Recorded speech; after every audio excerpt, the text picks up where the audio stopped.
Islamic stories channel के नाज़रीन व सामईन अस्सलाम वालेकुम। आज की कहानी का मौजू है जानवरों की बोलियां। हजरत मूसा अलैहिस्सलाम के पास एक शख्स हाजिर हुआ और कहने लगा, हजूर मुझे जानवरों की बोलियां सिखा दीजिए, मुझे इस बात का बड़ा शौक है। आपने फरमाया, तुम्हारा ये शौक अच्छा नहीं, तुम इस बात को रहने दो। उसने कहा, हजूर आपका इसमें क्या नुकसान है, मेरा एक शौक है, उसे पूरा कर ही दीजिए। हजरत मूसा अलैहिस्सलाम ने अल्लाह से अर्ज की कि मौला, ये बंदा मुझसे इस बात का इसरार कर रहा है, तू इरशाद फरमा मैं क्या करूं।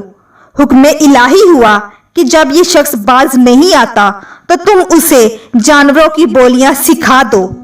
चुनाचे हजरत मूसा अलैहिस्सलाम ने उसे जानवरों की बोलियां सिखा दी। उस शख्स ने एक मुर्ग और एक कुत्ता पाल रखा था। एक दिन खाना खाने के बाद इसकी खादमा ने दस्तरख्वान को जो झाड़ा तो रोटी का एक टुकड़ा गिरा। उसका कुत्ता और मुर्ग दोनों उसकी तरफ लपके और वो रोटी का टुकड़ा उस मुर्ग ने उठा लिया।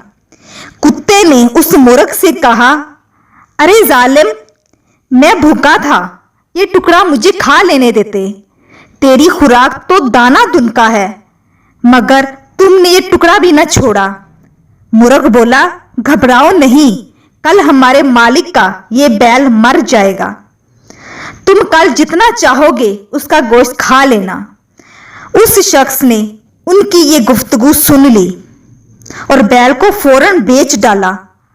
वो बैल दूसरे दिन मर तो गया, लेकिन नुकसान खरीदार का हुआ और ये शख्स नुकसान से बच गया। दूसरे दिन कुत्ते ने मुर्ग से कहा, बड़े झूठे हो तुम, खाम मुझे कल की उम्मीद में रखा, बताओ कहाँ है वो बैल जिसका गोश्त मैं खा सकूं। मुर्ग ने कहा, मैं झूठा नहीं हूं, हमारे मालिक ने नुकसान से बचने के लिए बैल बेच डाला है और अपनी बला दूसरों के सर डाल दी है, मगर लो सुनो, कल हमारे मालिक का घोड़ा मरेगा, कल घोड़े का गोश्त जी भर के खाना। उस शख्स ने ये बात सुन ली तो घोड़े को भी बेच डाला। दूसरे दिन कुत्ते ने शिकायत की तो मुर्ग बोला, भाई क्या बताऊं, हमारा मालिक बड़ा बेवकूफ है जो अपनी आई गैरों के सर डाल रहा है।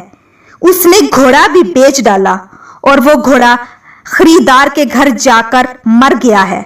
बैल और घोड़ा अगर इसी घर में मरते तो हमारे मालिक की जान का फिदिया बन जाते, मगर उसने इनको बेचकर अपनी जान पर आफत मोल ले ली है।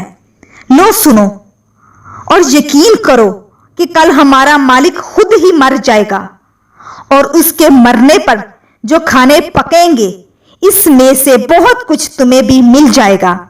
उस शख्स ने जब ये बात सुनी तो उसके होश उड़ गए कि अब मैं क्या करूं, कुछ समझ में ना आया और दौड़ता हुआ हजरत मूसा अलैहिस्सलाम के पास आया और बोला, हजूर मेरी गलती माफ फरमाइए और मौत से मुझे बचा लीजिए। मूसा अलैहिस्सलाम ने फरमाया, नादान, अब ये बात मुश्किल है, आई कज़ा टल न सकेगी। तुम्हें अब जो बात सामने नजर आई है मुझे उसी दिन नजर आ रही थी